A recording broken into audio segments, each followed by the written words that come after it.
Up next, you will learn how to create a new face. Start by clicking here to open the Actions menu. From this menu, you can add different elements.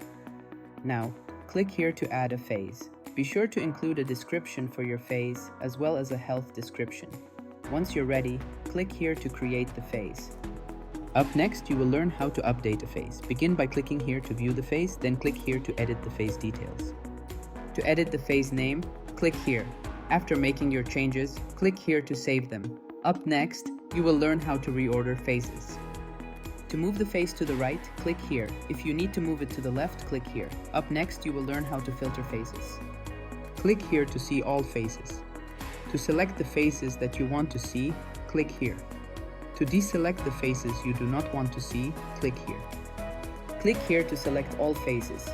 Up next, you will learn how to delete a phase. Begin by clicking here to view the phase.